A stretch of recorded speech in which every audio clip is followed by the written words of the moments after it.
Mejoría relativa y un colapso en espera. ¿Cómo están, amigos? Bienvenidos a Noticias Importantes, tu diario informativo. Mientras se mantengan los suministros de PDVSA, la miseria se mantendrá en límites tolerables, por lo tanto, no habrá alborotos sociales de consideración que pongan en jaque al régimen militar. Ciertamente, los cubanos han aprendido a sobrellevar las penurias. La mayoría sortea a su manera el racionamiento, los bajos salarios y la inflación, apenas tres de las dificultades que enfrentan a diario en todo el territorio nacional, salvo en las zonas donde habita la nueva clase. El título de un libro del escritor yugoslavio Milano Dijas, 1911-1995, donde criticó el elitismo burocrático de las élites del Partido Comunista que asumieron el poder en Europa del Este tras la derrota de la Alemania nazi. En concordancia con el texto citado, los cuantiosos privilegios de la nomenclatura insular se mantienen intactos en medio de la pobreza endémica que afecta a un porcentaje significativo de la población. No se cansan de predicar la austeridad y el sacrificio desde las tribunas y los medios de prensa,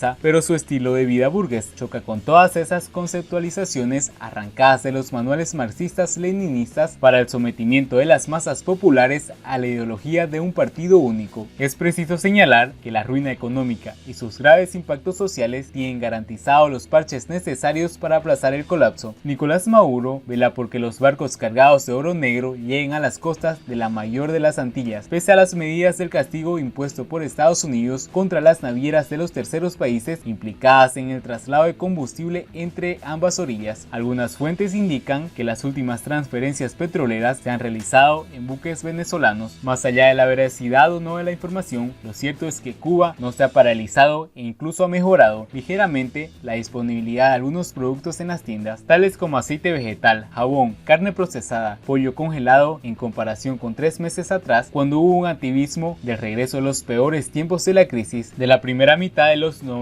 del siglo pasado, causada por el cese de los subsidios procedientes de la ex Unión Soviética y el resto de los países integrados del Pacto de Varsovia. La presencia de Maduro y sus huestes en el poder obliga a repensar el final de la dictadura, aún reconocida por decenas de países cuyos principales exponentes no parecen dispuestos a ceder un ápice. Huyen hacia adelante con la asesoría de los estrategas cubanos y solo una parte del mundo está comprometida en buscarle una salida imparcial al conflicto, lo cual indica que la presión no es suficientemente fuerte como para precipitar el desenlace. En este caso, un plebiscito o elecciones libres, supervisadas por entidades internacionales y gobiernos democráticos. La invasión foránea o el golpe de estado parecen estar fuera de la ecuación en este momento. Si bien no son descartables del todo, al parecer las mayores apuestas son un arreglo político con tal de minimizar el caos. Con los altos mandos del ejército a su lado, al igual que la fuerza de seguridad, Maduro resiste sin perder un minuto en la búsqueda de la estrategia para dividir a la oposición, no tanto para destruirla, sino para debilitarla, por si no le queda más remedio que aceptar un reto en las urnas. Por su parte, los mandamases de Cuba buscan de nuevo garantizar algún respaldo financiero, la condonación de deudas y la ayuda de cualquier tipo de países ideológicamente afines o de otros a cambio de promesas y acuerdos confidenciales. La revolución bolivariana no tiene futuro, cuenta con alrededor de 20 años de experiencia y sería un milagro que cumpliera un quinquenio más. Una pésima noticia para la dictadura insular, sin petróleo barato y a raudales, el neocastrismo es una ilusión y no hay candidatos para la plaza vacante de Maduro que heredó de Hugo Chávez. ¿Qué país estaría dispuesto a suministrar más de 100.000 barriles diarios a precio de saldo? En estos tiempos no hay quien asuma ese compromiso. Por un poco de suerte, la ayuda sería eventual y modesta. El resto habría que pagarlo con moneda dura, según las leyes del mercado. Siguiendo con las noticias, mayor costo del agua, más pobreza para el cubano. Las nuevas tarifas preocupan a las personas a las que ya se le ha instalado el metrocontador y no tienen recursos para reparar la rotura dentro de sus viviendas. Más de medio siglo de abandono y desidia han sufrido en nuestro país el manejo y la administración de uno de los recursos naturales vitales para la vida del hombre, el agua. Por esta causa, con el paso de los años y el deterioro de la infraestructura provocó, según fuentes oficiales, que llegara a perder cerca del 58% del bombeo del sistema. No obstante, cuando los medios oficialistas tratan la difícil situación del abasto de agua, además de justificarse con el bloqueo, culpan a la población y alegan que los mayores problemas se presentan por la poca cultura del ahorro de la ciudadanía, además de las bajas tarifas en el cobro de este servicio y el deterioro de las redes hidráulicas de las viviendas. No se hace referencia a los salideros de las calles ni a las dificultades que enfrenta la población para reparar o reponer los insumos de plomería, no solo por la escasez, sino también por sus elevados precios. Sin embargo, es indiscutible que la responsabilidad gubernamental no se puede encubrir. Salta a la vista la ineptitud magnitud estatal, puesto que el deterioro acumulado por más de 50 años en las redes hidráulicas, los acueductos y otros tipos de problemas que afectan a este servicio solo competen al gobierno, representado por los funcionarios del Instituto Nacional de Recursos Hidráulicos, INRH. Sobre el aumento del precio del agua a partir de enero, me decía un señor: en mi casa no nos han puesto el metro, pero bueno, no me puedo quejar, me subieron 50 pesos de pensión para que la pague. Al decir de eso, me recuerda a los años de la revolución energética, cuando aumentaron levemente las pensiones e inmediatamente la tarifa eléctrica. Hablan del derroche de la población, pero no hablan del derrame perenne del agua potable en las calles. Algunos salideros llevan años, como el que corre a lo largo de la avenida Costa. Te hablo de uno de los miles que existen. Siempre están con el cacareo que el agua hay que ahorrarla, pero la ponen cada 3 días si les da la gana, grita una vecina molesta porque no pusieron agua, según anunciaron, por roturas y murmuria. Total, para las chapucerías que hacen. Y es que entre los muchos problemas sociales que agobian a la población está el insuficiente suministro de agua, no solo por el poco tiempo que duran en algunos lugares, por lo cual obliga a almacenarla, sino porque en otros solo reciben pipas, una grave situación que afecta sobre todo a los ancianos. Por lo tanto,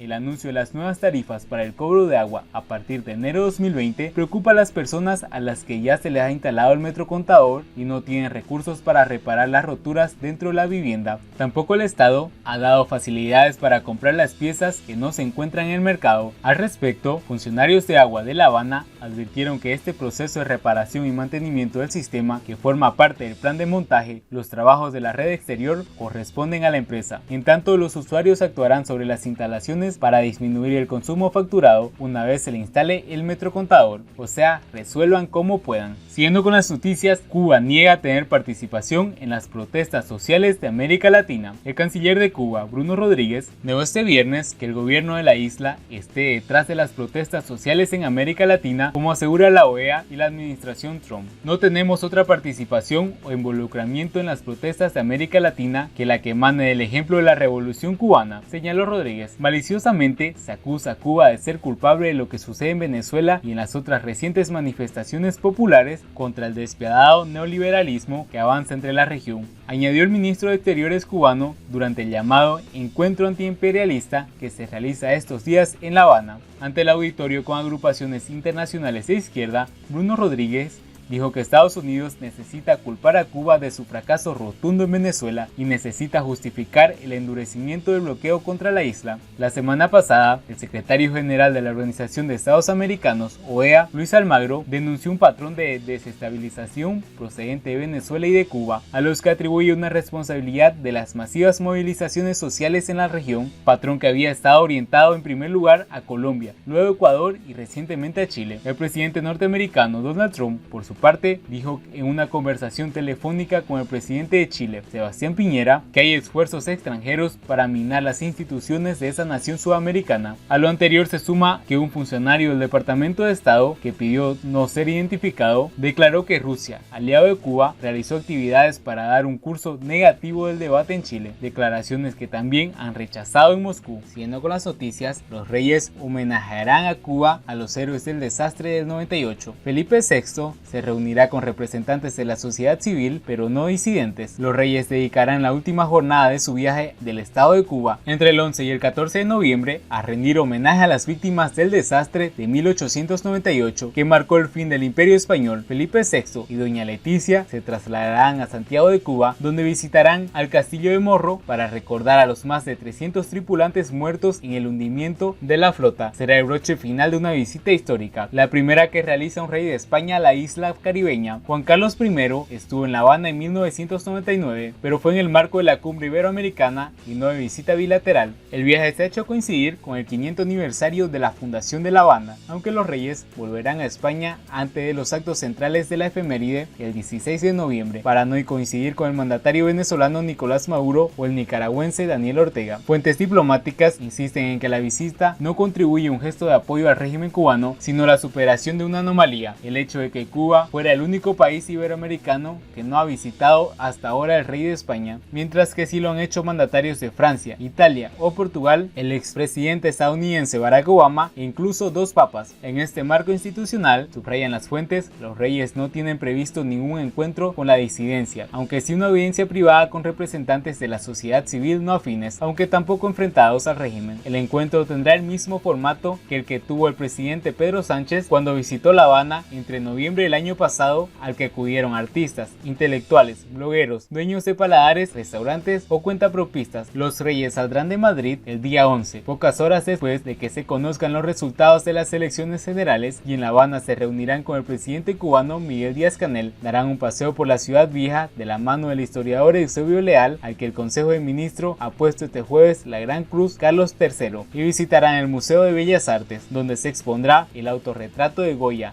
cedido temporalmente por el Museo del Prado, entre otras actividades. El viaje de los reyes ha sido ligeramente preparado, le procedió un noviembre pasado.